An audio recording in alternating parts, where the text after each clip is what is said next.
Good evening बच्चों। आज जो कल हमने सेट शुरू किया था 2022 का 346 GE, उसका पार्ट सेकंड हम ले रहे हैं, है ना। और जो है इसमें जो बच्चे नए जुड़ते हैं वो बच्चे अधिकतर ये कहते हैं बार बार कि आर्टिकल कर दिया करो। मैं आर्टिकल करूँगा, ठीक, करा भी है, अपलोड है, पर फिर भी कर देंगे दोबारा भी, पर आप इसे थोड़ा ध्यान दीजिए। पहले का 5 का क और ख में वही है, तीव्रता की अक्षीय स्थिति में आर्टिकल है, और खा में गोलीय पृष्ठ के अपवर्तन का सूत्र है पृष्ठ के लिए। उत्तल पृष्ठ से भी कैलकुलेट कर सकते हैं और अवतल पृष्ठ से भी, ठीक। इसमें कुछ थ्योरी है केवल, ठीक। गै में बायो-सेवर्ट का नियम क्या है? इसकी सहायता से धारावाही वृत्ताकार कुंडली के केंद्र पर चुंबकीय क्षेत्र की तीव्रता का व्यंजक प्राप्त कीजिए। कर लेंगे, नहीं किया है तो देख लेंगे। एक न्यूमेरिकल है बहुत अच्छा। ये संतुलित व्हीटस्टोन सेतु दिया है और इसमें पूछा है आर का मान ज्ञात करो। किसका मान? और पहले पूछा कि व्हीटस्टोन सेतु का सिद्धांत क्या है। बच्चों व्हीटस्टोन सेतु नहीं, हाँ, व्हीटस्टोन सेतु का सिद्धांत क्या है पता है ना। मैं इसका फिगर दोबारा बना देता हूँ बड़ा करके, जिससे तुम्हें थोड़ा सा प्रॉब्लम देखने में ना आए। व्हीटस्टोन सेतु ये कहता था ना, याद है इसका सिद्धांत, P/Q बराबर शाबाश, यानी एक चतुर्भुज की 4 भुजाएं हैं और उस चतुर्भुज की 4 भुजाओं के बीच में क्या लगा दिया? एक धारावापी लगाया था, याद है। तो अगर वो संतुलन में है चारों भुजाएं, तो बीच वाले तार में धारा नहीं बहती है। और यह किस सिद्धांत पर कार्य करता है, किस नियम पर आधारित है बताओ? किरचॉफ के नियम पर। किस पर आधारित है? किरचॉफ के नियम पर आधारित है। और इसमें यह पूछा गया है यहाँ पर कि आर का मान बताओ। देखो जी, बीच वाले तार में धारा नहीं बहेगी, कब? जब इन दोनों का अनुपात इन दोनों प्रतिरोधों के अनुपात के बराबर होगा, ठीक है जी।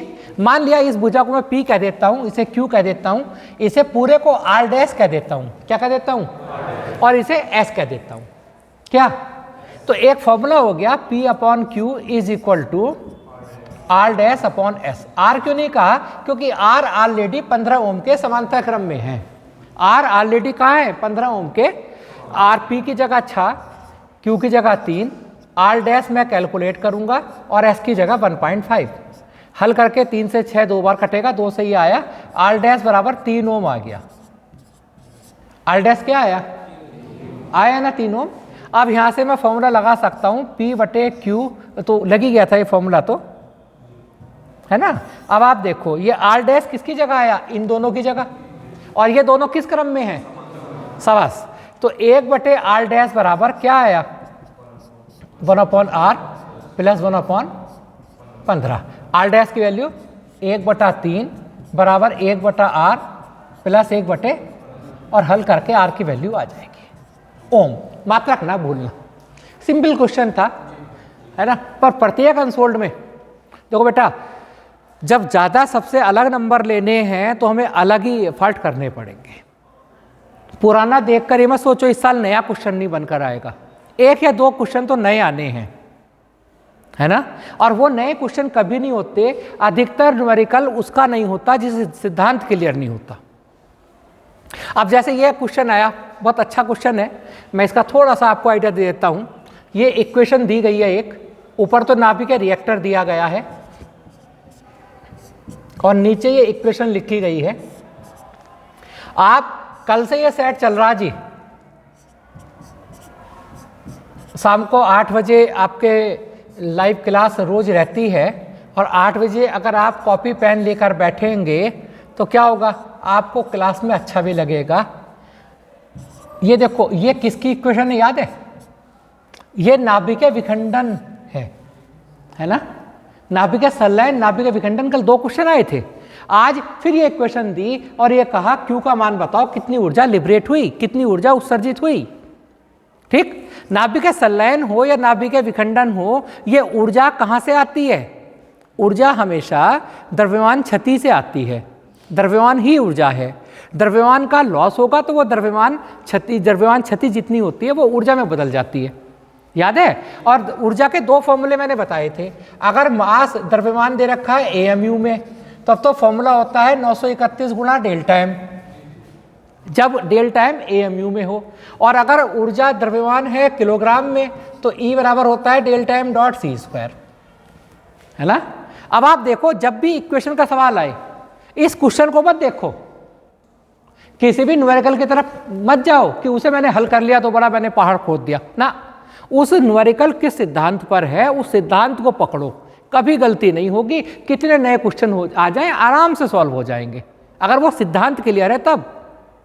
भाई अगर आपकी माँ को नानी ने जब पढ़ाया था, नानी ने जब उन्हें आपकी दाल वाल बनवानी शुरू करी थी, तो क्या नानी ने उन्हें कोई डायरी बनवाई थी? पर अगर कोई जिसके हाथ में स्वाद होता है, जिसे अनुपात का पता चल जाता है, नमक मिर्च डालने का, हल्दी डालने का, क्यों लड़कियों, तो वो हर दाल अच्छी बनाएगी, है ना, क्योंकि उसे दाल बनाने का, सब्जी बनाने का सिद्धांत पकड़ लिया। नहीं, अब जो सिद्धांत नहीं पकड़ेगा, खाली भागा दौड़ी में दाल बनाएगा, कभी दाल में स्वाद नहीं आएगा।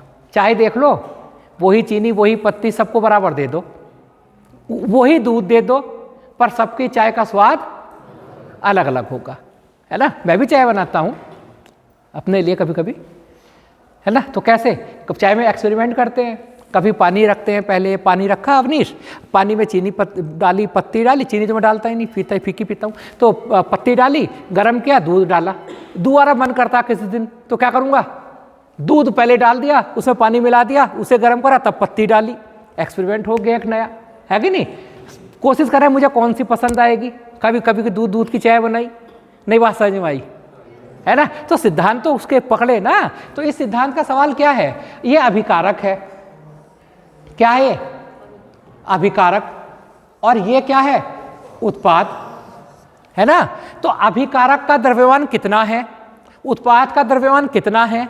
उत्पाद का द्रव्यमान क्या होगा, अभिकारक से कम होगा, और जब कम होगा तो द्रव्यमान क्षति निकालेंगे। कैसे, अभिकारक का द्रव्यमान माइनस उत्पाद का द्रव्यमान, और उसके बाद ई, क्योंकि डेल्टा एएमयू में दे रखा है तो ई बराबर 931 गुणा डेल्टा एम। तो हमें क्या फर्क पड़ता है, इक्वेशन कौन सी है, फर्क पड़ रहा क्या। अब ये इतना लंबा चौड़ा देखकर ये हाथ पैर फूल जाएंगे, हो गया काम खत्म है। अब बताओ क्या द्रव्यमान दे रखा, यू का द्रव्यमान, जीनॉन का द्रव्यमान, स्टार सेम का द्रव्यमान, तो क्या लिखूं पहले, अभिकारक का द्रव्यमान, काहे का। और अभिकारक कौन कौन है, बताओ अभिकारक कौन कौन है, U9235 का द्रव्यमान और एक न्यूट्रॉन का द्रव्यमान। या नहीं समझे बात, तो यहां से क्या निकल जाएगा, अभिकारक का द्रव्यमान कैलकुलेट हो जाएगा। U235 का द्रव्यमान क्या दे रखा है, 235.0439, और न्यूट्रॉन में क्या दे रखा है, 1.00867। कैलकुलेट कर लोगे अपने आप। फिर अभिकारक उत्पाद का द्रव्यमान, किसका द्रव्यमान, पता उत्पाद का द्रव्यमान कैसे कैलकुलेट करोगे भाई, ये आ जाएगा यहां पर, क्या आ जाएगा, ठीक, किस किस का द्रव्यमान भाई, जीनॉन का द्रव्यमान, भाई जीनॉन का द्रव्यमान, स्टारसेम का द्रव्यमान, और न्यूट्रॉन का द्रव्यमान का दुगना। न्यूट्रॉन का द्रव्यमान का क्या, चलो इनका द्रव्यमान भी लिख देता हूं। जीनॉन का द्रव्यमान क्या है, 139.9054। स्टारसेम का द्रव्यमान 93.9063, और दो न्यूट्रॉन का द्रव्यमान 2 गुणा 1.00867। नहीं बात समझे, कैलकुलेट कर लोगे, ये ऊपर नीचे करके कैलकुलेट करना, नहीं तो फिर क्या होगा, जोड़ गलत हो जाएगा। द्रव्यमान क्षति कैलकुलेट करेंगे, कैसे, अभिकारक का द्रव्यमान, इसे M1 कह दिया, और इसे बताओ M1 माइनस, और चूंकि AMU में है तो E बराबर 931 गुणा, तो अब आप अगर MEV आ गया, नहीं बात समझे, अगर आपने ये एक सवाल करा तो आपने एक सवाल किया, और आप अगर ये बात पकड़ गए कि इक्वेशन आएगी तो ऐसे करेंगे, अभिकारक का द्रव्यमान, उत्पाद का द्रव्यमान घटाएंगे, द्रव्यमान क्षति आया, और ई बराबर 931 गुणा डेल्टा। बोलो क्लियर है या नहीं है। चलो आगे चलें। चलो अब ये क्वेश्चन है जी, मैं क्वेश्चन इस वजह से द्वारा बनाता हूं जिससे जिस पर अनसोल्ड बच्चे पे बाई चांस नहीं है तो वो इस पर चमक नहीं रहा है तो वो उसे बना सके। है ना, पर क्लास में अगर टाइम पे जुड़ोगे ना तो एक टाइम पे जुड़ के एक आदत बन जाएगी कि भाई 1 घंटा हम फिजिक्स पढ़ेंगे शाम को, और 40 दिन का कोर्स आपका मात्र है मेरे अनुसार, और उस 40 दिन के कोर्स में आपका पूरा हो जाएगा। और ये क्या क्या पूछा है आप इस पे ना जाओ, ठीक। ये चार्ट दिया और कई सारी बातें पूछी, वो बाद में देखूंगा जी, पहले अपनी मर्जी से सवाल करता हूं। मैंने पहले भी बताया था, साइन रह गया यहां पर, ये 282 के बाद कौन है? 282 के बाद है साइन 100 पाई टी। मैंने पहले भी कहा था लोहे को लोहा काटता है और इक्वेशन को इक्वेशन ही काटती है, कहा था पहले। तो उसी को मैं आता हूं, है ना। और आप देख रहे हैं पिछले 5वां सेट है मेरा, उन 5 सेट में मेरे ख्याल से 20% पेपर तो रिपीट हो गया। बोलो v बराबर v0 sine omega T. v0 की जगह कौन है? 282 वोल्ट। ओमेगा की जगह कौन है? 100 पाई रेडियन पर सेकेंड, ठीक। ये वैल्यू c की है, c बराबर 10/पाई माइक्रो, माइक्रो मतलब 10 की घात -6 बराबर 10 की घात -5/पाई फैरेड है। अब ये L की जगह है, L बराबर 40 पाई हेनरी। वो R की जगह है क्या? 2000 ओम। 2000 ओम। फर्स्ट पार्ट क्या पूछा? वोल्टेज का वर्गमाध्य मूलमान। वोल्टेज का बताओ, वोल्टेज का वर्गमाध्य मूलमान कैसे कैलकुलेट करूंगा? जल्दी बोलो, वोल्टेज का वर्गमाध्य मूलमान कैसे कैलकुलेट करूंगा? V0 बराबर √2 VRMS। शिखर मान हमेशा वर्गमाध्य मूलमान का √2 गुना होता है। क्या पहली बार आया है? V0 का मान कितना है? 282 √2 VRMS। तो VRMS कितना आया? VRMS आया 282/√2 वोल्ट। बच्ची पूरा हो गया। सेकंड पार्ट, प्रेरण प्रतिघात, धारितीय प्रतिघात, प्रतिबाधा, कलांतर, है ना। अब बताओ प्रेरण प्रतिघात का जो फॉर्मूला होता है, प्रेरण प्रतिघात एक्सल को कहते हैं। अरे प्रेरण प्रतिघात किसे कहते हैं? एक्सल को। और एक्सल का मान क्या होता है? Omega L. एक्सल का मान क्या होगा? प्रेरण प्रतिघात एक्सल को कहते हैं और एक्सल का मान होता है ओमेगा एल। ओमेगा की वैल्यू क्या है? 100 पाई। एल की वैल्यू क्या है? 40/पाई। तो क्या आ गया? 4000 ओम। बोलो क्लियर है? धारितीय प्रतिघात होता है एक्सी। एक्सी का मान क्या होता है? 1/ओमेगा-सी। ओमेगा की जगह क्या हुआ? 100 पाई हुआ। और जब 100 पाई आया तो सी का मान क्या लगाऊंगा? यहां से उठा के लगा दूंगा। बताओ क्या आएगा? 10 की घात -5, पाई ऊपर जाएगा, पाई से पाई कम हो गया, 1/10 की घात -3, 1000 ओम। मेरी एक ओपिनियन और है आपको, हमेशा गुणा भाग पूरी करके देखो। ऐसा नहीं कि मैंने छोड़ दी तो आपने भी छोड़ दी। अगर आपने गुणा भाग नहीं की पहले, एग्जाम में नहीं होगी। याद रखना, मोबाइल से दूरी बना लो, केवल क्लास ली अपनी और उसके बाद जो कैलकुलेशन है वो कैलकुलेशन तो अपने आप करो। और आदत होनी चाहिए इस उम्र में, तो ज़्यादा है कैलकुलेशन की, तो नहीं तो गलत होगा, पहाड़े तक याद नहीं होंगे। एक्सल एक्सी आ गया। प्रतिबाधा पूछी है। प्रतिबाधा का जो फॉर्मूला होता है LCR परिपथ में, √R का वर्ग प्लस XL डिफरेंस XC का वर्ग। हल कर लोगे। कलांतर का फॉर्मूला जो लगेगा बेटा, कलांतर भी पूछा है ना। कलांतर का देखो जी, दोनों फॉर्मूले याद कर लो। ये प्रतिबाधा का भी और कलांतर का भी। कलांतर का जो फॉर्मूला आता है वो आता है tan phi बराबर XL डिफरेंस XC/R। बस जी, ठीक है जी। तो सारा कुछ इसी क्वेश्चन में आ गया। समझ में आया? क्लियर? चलो बहुत अच्छा क्वेश्चन है, ऊपर दोनों ही क्वेश्चन बहुत अच्छे हैं। पहला क्वेश्चन है 60 डिग्री अपवर्तक कोण वाले प्रिज्म का, 60 डिग्री कोण है प्रिज्म का, तो प्रिज्म के कोण को क्या कहते हैं? Capital A. एक प्रिज्म है उसका कोण 60 डिग्री है, तो ए बराबर 60 डिग्री। अपवर्तनांक √2 है, ठीक। अल्पतम विचलन कोण ज्ञात करना है। अल्पतम विचलन कोण को कहते हैं डेल्टा, और अल्पतम विचलन कोण को डेल्टा एम। आपतन कोण, अपवर्तन कोण और निर्गत कोण ज्ञात करना है, ठीक। बच्चों प्रिज्म के लिए एक ही फॉर्मूला है बेसिकली, और प्रिज्म के लिए फॉर्मूला होता है n बराबर sine a plus delta M upon 2 upon sine a by 2। n के जगह एक फॉर्मूला होता था sine i upon sine r, Snell का नियम। i की जगह कौन आ गया? बोलो। i की जगह आया a प्लस डेल्टा एम बटे 2। i का मान मुझे कैलकुलेट करना है ना। n का मान यहाँ लगा सकता हूँ मैं यहाँ पर सीधा। एक मिनट रुक जाइएगा, मैं पहले इसे निकाल लेता हूँ, इसे बाद में लगा लूँगा, है ना। n की जगह √2, क्लियर। साइन a की जगह 60 प्लस डेल्टा एम बटे 2 साइन a की जगह 60, a की जगह कौन? 60। अब बताओ, ठीक है जी। 2 से 60 आएगा 30 बार, 30 इधर आ जाएगा, तो क्या आया?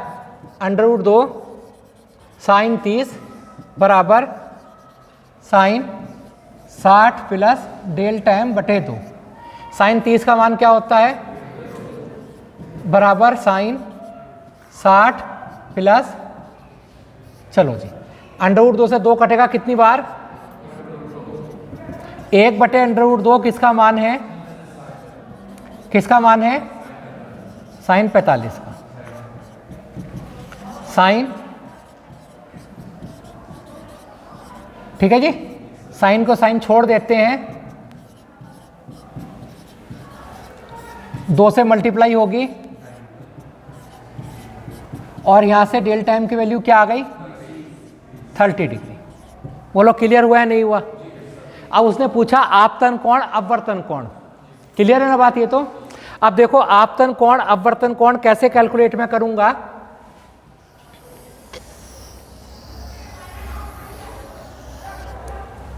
देखो ये n बराबर साइन i बटे साइन r से मैंने कैलकुलेट किया था। i की जगह a प्लस डेल्टा एम बटे 2, i की जगह कौन? 60, डेल्टा एम 30 आया, तो 45 आ गया। अपवर्तन कोण r बराबर a बटा 2, a की जगह 60 है, कितना आ गया? फोर्थ पार्ट उसने पूछा निर्गत कोण। बेटा निर्गत कोण आपतन कोण के बराबर होगा, भूल मत जाना। प्रिज्म के आर्टिकल में भी तुमने पढ़ा होगा, निर्गत कोण उतना ही होगा जितना कौन? आपतन कोण। और आपतन कोण कितना था? 45। इस फोर्थ पार्ट की वजह से ये क्वेश्चन इंपॉर्टेंट बन जाता है।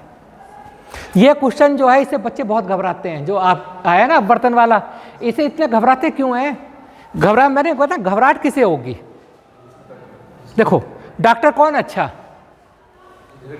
डॉक्टर वो अच्छा जो डायग्नोस अच्छा करे।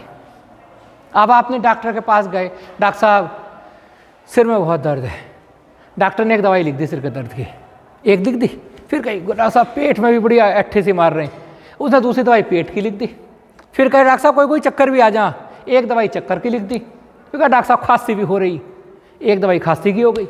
आदमी बताओ गया, डॉक्टर लिखो गया, लिख दी 8-7 दवाई। गलत है ना? हर मर्ज का समस्या तो एक ही होगी, कोई ना कोई, है ना? एक होगी, 2 होंगी, उन्हें मिलाकर पहले उसका डायग्नोस करें, मरीज से बात करें। इतना टाइम देते हैं डॉक्टर? इतनी देर में तो बाहर कर दें, है ना?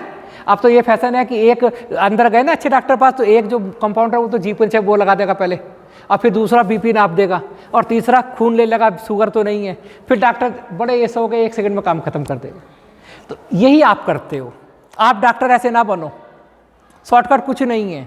जब भी हो क्वेश्चन को पूरा ध्यान से पढ़ो, 1 बार 2 बार आराम से।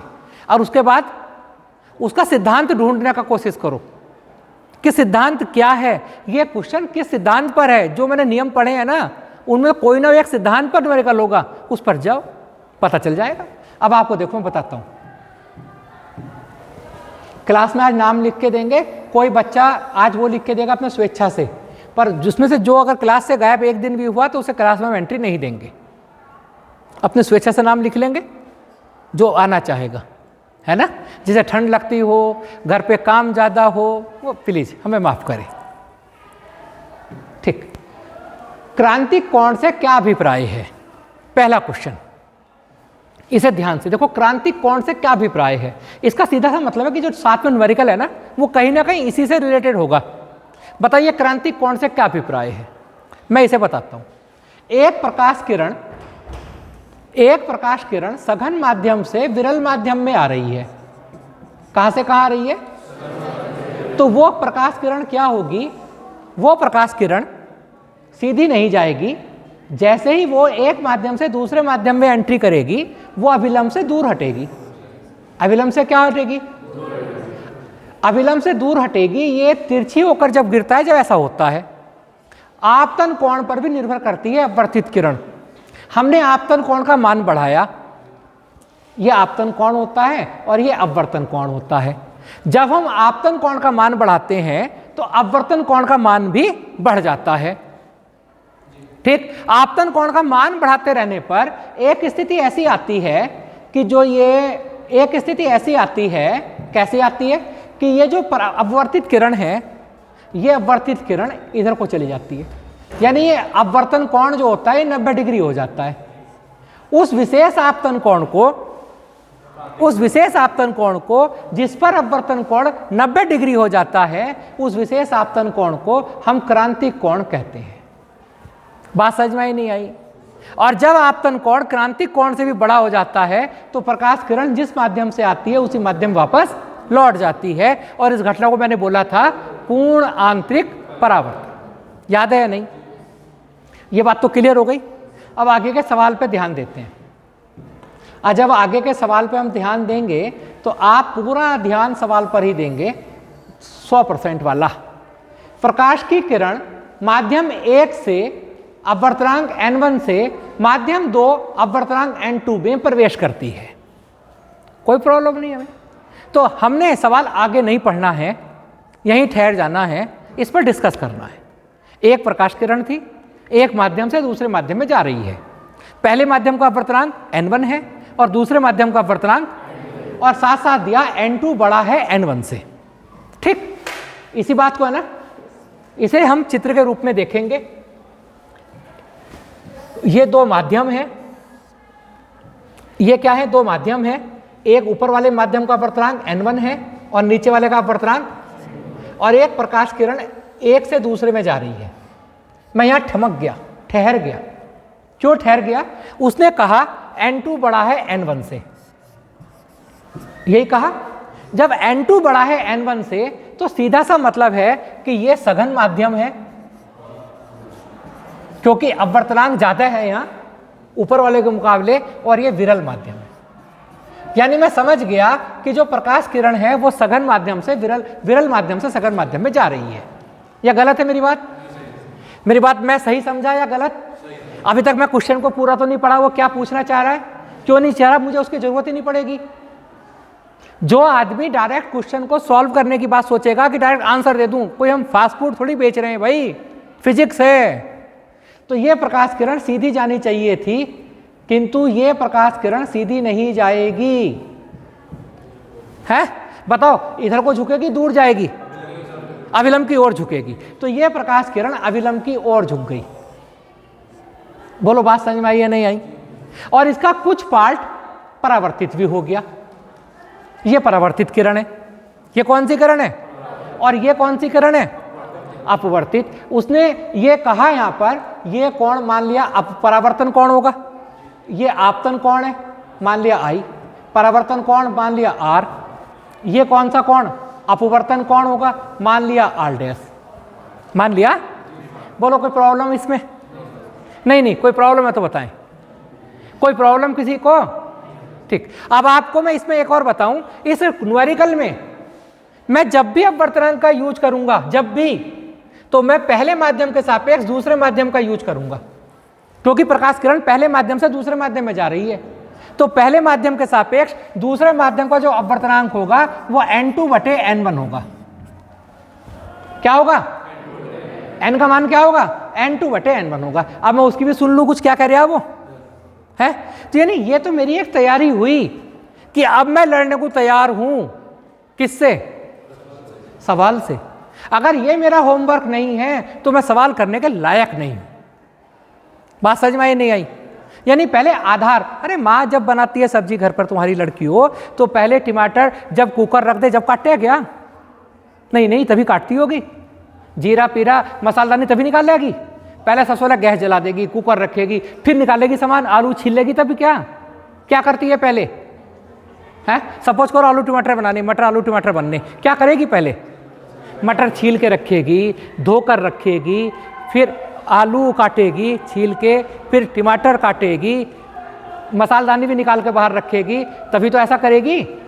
भाई ये तुम्हारा वही सब सामान है? तो न्यूमेरिकल करने से पहले जो होमवर्क है वो करना पड़ेगा। आगे, अपवर्तित तथा परावर्तित किरणें परस्पर लंबवत हैं। अब आया देखो नई बात, परावर्तित और अपवर्तित किरणें लंबवत हैं। और जब किसी बेवकूफ को यही ना पता हो परावर्तित किरण कौन सी और अपवर्तित किरण कौन सी, तो उसे 90 डिग्री कहाँ घुसा होगा? पता ये कौन सी किरण है और ये कौन सी किरण है, और उसने क्या कहा? इनके बीच का कोण 90 डिग्री है। लो जी, इनके बीच का कोण 90 डिग्री है। बोलो समझ में आई बात या नहीं? सिद्ध कीजिए क्रांति कोण n2 माध्यम में होगा, और क्रांति कोण का मान सिद्ध करवा रहा है IC बराबर साइन इनवर्स कॉट R। करा रहा है R डैश, जो भी है फिलहाल है, अरे जो भी है आ जाएगा ना। चलो फिलहाल कोई दिक्कत इसमें? कोई दिक्कत? सवाल समझ में आया? अब चले आगे। चलो मस्त होके सवाल करना चाहिए। अवनीश क्या परेशानी है? ठीक, अब इस चित्र से बात कर लें क्या? इस चित्र से बात ये करते हैं, ये एक सीधी रेखा है भाई। इस सीधी रेखा पर कोण कितना होगा? ये यानी इसे और इसे मैं जोड़ूं तो 180 होना चाहिए। यानी किसे किसे? R plus 90 plus R dash बराबर कितना होना चाहिए? होना चाहिए। चलो R प्लस R डैश कितना आया? आया 90 या नहीं आया? 90 आया। अब यहां से एक बात कहानी समझ में आती है। ठीक, n बराबर क्या होता है? साइन I बटे, आया? ठीक, पक्की हो गई बात। R की जगह तो R डैश है, क्योंकि इस फॉर्मूले में R कोई परावर्तन कोण तो था नहीं। R कौन था यहां से? अपवर्तन कोण। तो ये क्या हो गया? बोलो कोई प्रॉब्लम? आधे को तो ये बात क्लियर नहीं होनी कि R डैश क्यों लगाया। क्यों लगाया? क्योंकि अपवर्तन कोण R डैश है, और अगर मैं उल्टे कर दूं उसे R डैश मान लूं, इसे R मान लूं तो R लगता। इसमें रटने की क्या बात है? अच्छा, आपतन कोण और परावर्तन कोण बराबर होते हैं तो सबने पढ़ रखा, यानी I बराबर R होता है, ये सबने पढ़ रखा है। चलो जी, R डैश का मान क्या लगा सकता हूं यहां से मैं? 90 माइनस R लगा सकता हूं, लगा सकता हूं। ठीक, n की जगह क्या लगाऊंगा? n2 बटे n1। n की जगह क्या लगाऊंगा?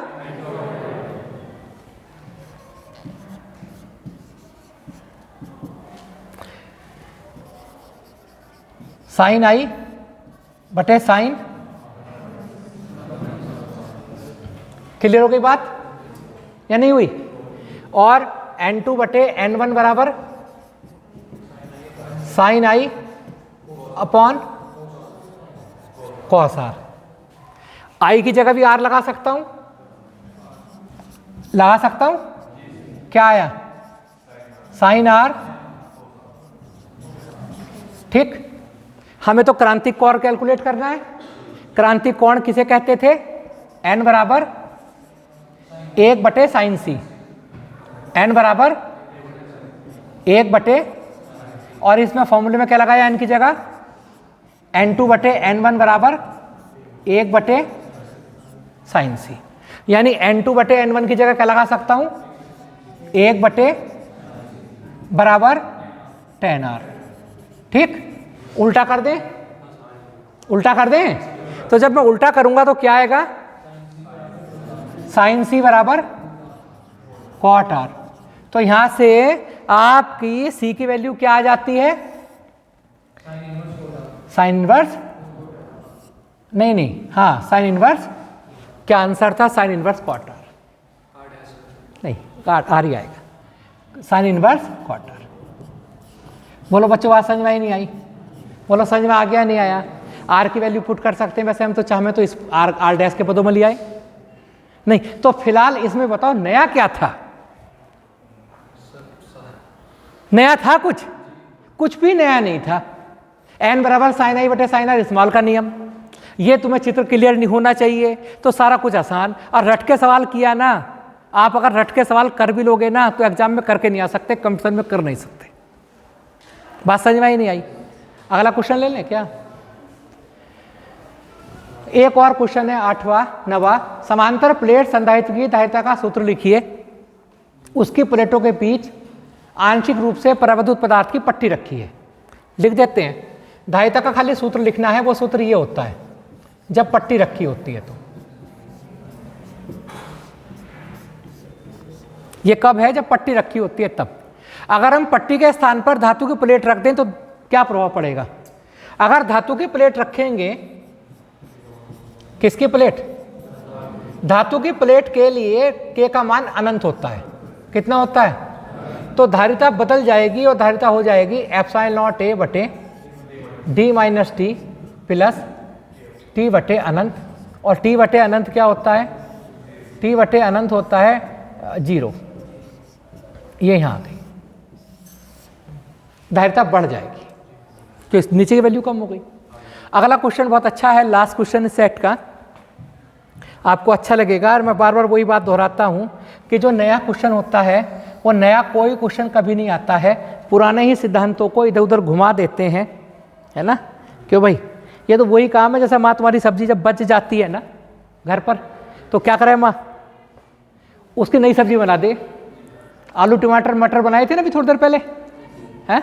अब शाम को बच गई सब्जी, क्या करेगी माँ? चावलों में मिला देगी, तहरी बना देगी। या नहीं समझे बात?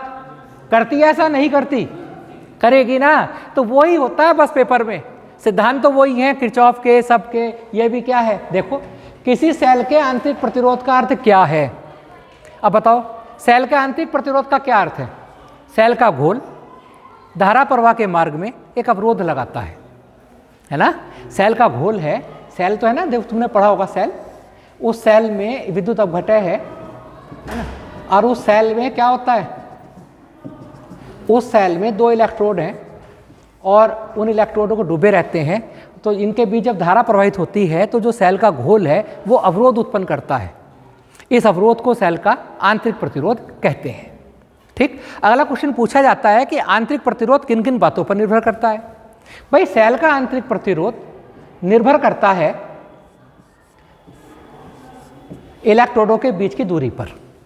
एल कौन है? इनके बीच की दूरी, इलेक्ट्रोडों के बीच की दूरी कम करेंगे या ज़्यादा करेंगे? और दिख रहा है साफ साफ समानुपाती है। अगर बीच की दूरी ज़्यादा करोगे तो सेल का आंतरिक प्रतिरोध ज़्यादा होगा, और बीच की दूरी कम करोगे तो आंतरिक प्रतिरोध क्या होगा? कम होगा। भाई आर समानुपाती है एल के। एल कौन है? इलेक्ट्रोडों के बीच की दूरी प्लेटों के डूबे भाग के क्षेत्रफल पर। ये पूरी प्लेट का क्षेत्रफल नहीं है ना, जो ये डूबे भाग है, डूबे भाग का क्षेत्रफल ज़्यादा होगा तो आंतरिक प्रतिरोध कम होगा, और डूबे भाग का क्षेत्रफल कम होगा तो आंतरिक प्रतिरोध ज़्यादा होगा। निर्भर करता है विद्युत अपघटय की सांद्रता पर। किस पर? ज़्यादा सांद्रता होगी तो आंतरिक प्रतिरोध ज़्यादा होगा, सांद्रता कम होगी तो आंतरिक प्रतिरोध कम होगा। बोलो बात क्लियर है या नहीं? तीसरी बात, इसकी प्रकृति पर निर्भर करता है, पदार्थ कैसा है, इलेक्ट्रोड किस पदार्थ का है, विद्युत अपघटक किस चीज़ का है, भाई सल्फ्यूरिक एसिड है, नाइट्रिक एसिड है, कौन सा विद्युत अपघटय है? तो विद्युत अपघटय की प्रकृति पर इलेक्ट्रोड किसका है, तांबे का है या चांदी का है, जिंक का है ना? तो आंतरिक प्रतिरोध किन बात पर निर्भर करता है? इलेक्ट्रोडों के बीच की दूरी पर, इलेक्ट्रोडों के डूबे भाग के क्षेत्रफल पर, विद्युत अपघटय की सांद्रता पर, विद्युत अपघटय और इलेक्ट्रोड की प्रकृति पर। आगे कितना अच्छा क्वेश्चन दिया। अब मुझे बहुत अच्छे लगते हैं जब कोई नया क्वेश्चन टाइप आते हैं, तो पढ़ने पढ़ाने में मजा तो आए, है ना? आगे एक बैटरी R1 प्रतिरोध में T समय तक I1 धारा प्रवाहित करती है। एक बैटरी है, क्या है एक, और वो बैटरी क्या करती है? R1 प्रतिरोध में, कौन से प्रतिरोध में? T समय तक I1 धारा प्रवाहित करती है। कितनी? और वही बैटरी R2 प्रतिरोध में, कौन से प्रतिरोध में? T समय तक I2 धारा प्रवाहित करती है। और उसने ये कहा कि इन दोनों प्रतिरोधों में, दोनों दशाओं में उत्पन्न ऊष्मा समान है। जितनी ऊष्मा इसमें उत्पन्न हुई उतनी ऊष्मा इसमें उत्पन्न हुई, तो सिद्ध करो। जो सिद्ध करो उसमें कभी नहीं देखता, क्यों सिद्ध करूं, करना तो पड़ेगा। चलो, तो उसने क्या सवाल है? सवाल है प्रतिरोध में उत्पन्न ऊष्मा। चलो, इसे हम मानते ही नहीं। वही मैंने बताया ना, आलू टमाटर के लिए बाद आलू छीलो, टमाटर काटो, मटर छील के रख दो, मसालदानी निकाल दो, कुकर धो के रख दो, तभी तो स्टार्ट होगा काम। पहले स्टार्ट वो काम करें ना, मटर छीलें, छीलो। बताओ किसी प्रतिरोध में उत्पन्न ऊष्मा का फॉर्मूला क्या है? कोई प्रतिरोध है, तार है, उस तार में I धारा बह रही है, तो उस T समय तक धारा बही तो तार गर्म हो जाएगा। तार गर्म होगा नहीं होगा? जब टीवी घर पर चलते चलते ज़्यादा ये पोर्टल चलता चलता काफ़ी समय हो जाएगा, तो हाथ रख के देखूँ तो गर्म होगा नहीं होगा? मोबाइल गर्म होता है, जब लैपटॉप गर्म होता है नहीं होता है? तो किसी तार में जब धारा प्रवाहित होती है, उत्पन्न ऊष्मा का सूत्र क्या है? आप बताओ। अब अगर तुम्हें सूत्र ही याद नहीं होगा तो सवाल क्या ऐसे तैसे ही फिर कहोगे नया सवाल आ गया, बड़ा भारी सवाल आ गया। अब बेसिक चीज़ तो पता नहीं, मटर छील लेनी, आलू टमाटर बनाना सीख रहे हैं। उत्पन्न ऊष्मा का फॉर्मूला होता है Q बराबर I square RT, I square RT उत्पन्न ऊष्मा का फॉर्मूला होता है। अब बताओ गलती किसकी कहां पर है? फिर क्वेश्चन भारी होना, क्वेश्चन की भाषा अलग होना, या बेसिक चीज का पता ना होना? तो फिर यार मटर छीली नहीं, आलू टमाटर बेकार बन गया, नहीं जी स्वाद ना आया सब्जी में। चलो, धारा का फॉर्मूला होता है I बराबर E अपॉन I, इसमें धारा का मान होगा I बराबर होता है E upon R plus small r होता है। इसमें धारा I1 बराबर क्या होगा? E की जगह E, R1, बस ये तो होगा। उत्पन्न ऊष्मा कितनी होती है? Q बराबर क्या होता है? I square RT। तो Q1 बराबर क्या हुआ? I1 स्क्वायर R1T, यही तो होगा। अब चलो, तो यहां से Q1 की वैल्यू क्या आई? I1 की वैल्यू बताओ क्या आएगा? E का वर्ग बटे R1 प्लस स्मॉल r का वर्ग, यही तो होगा, R1 और T। बोलो प्रॉब्लम कोई? बताओ इसमें कहाँ प्रॉब्लम थी? अगर फॉर्मूला याद नहीं है तो फॉर्मूला है। इसी प्रकार इसमें क्या आएगी ऊष्मा? इसी प्रकार इसमें आएगी, E की जगह E आएगा, R1 की जगह R2 आएगा, यही तो आएगा। क्यों भाई? अरे ये तो आया, और तो कुछ नहीं आया। और उसने क्या कहा? ये दोनों ऊष्माएं क्या हैं? बराबर हैं। तो मैंने इन दोनों ऊष्माओं को क्या कर दिया? चलो बराबर कर देते हैं। बोलो Q1 का मान E स्क्वायर R1T बटे R1 प्लस R का, बोलो Q2 की जगह E square R2T R2 plus R का होल स्क्वायर। आया जी? चलो, आया नहीं आया? चलो, E स्क्वायर से E स्क्वायर छोड़ देंगे, T से T छोड़ देंगे, यहाँ क्या आया? R1 upon R1 plus R का होल स्क्वायर बराबर R2 upon R2 plus R का कैची गुणा कर देंगे, इसका होल स्क्वायर क्या होगा बताओ? A का वर्ग प्लस बी का वर्ग प्लस 2ab। इसी प्रकार ये क्या आया, a का वर्ग प्लस b का वर्ग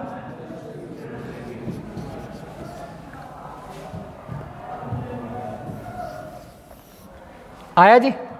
बोलो अंदर गुणा कर लें, r1 r2 का वर्ग plus r1 plus 2 r1 r2 r बराबर r2 r1 का वर्ग प्लस r2 r का वर्ग प्लस 2 r1 r2 r।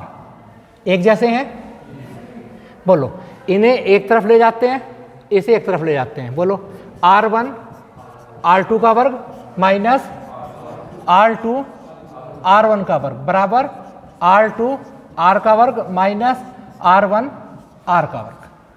इसमें से r1 r2 कॉमन आया, r2 माइनस r1, इसमें r स्क्वायर कॉमन आया, r2 माइनस r1 आया जी। इस r2 r1 तो जीरो नहीं है ना, तो इसे छोड़ सकते हैं। बोलो क्या आया, r1 r2 बराबर r का वर्ग और r बराबर क्या आया, सिद्ध क्या करना था, मैंने देखा भी नहीं क्या सिद्ध करना। बताओ इसमें क्या सवाल में था, गोला भाग भारी थी क्या? फॉर्मूला भी याद हो, फॉर्मूला कक्षा क्लास 8 से पढ़ रहे हो, क्लास 8 से, कि किसी प्रतिरोध में जब धारा प्रवाहित होती है तो उत्पन्न ऊष्मा का फॉर्मूला Q बराबर I² RT था। ठीक, तो कुछ नहीं था फॉर्मूले में, पर ये जब क्वेश्चन पेपर में छप के आता है ना 5 लाइन में, और इंग्लिश में भी छपा हुआ आता है, तो ये ऐसा लगेगा यार देखा नहीं कभी। अरे देखने की जरूरत नहीं है, सिद्धांत पकड़ो भाई, समझ गए। कल फिर मिलते हैं शाम को 8 बजे।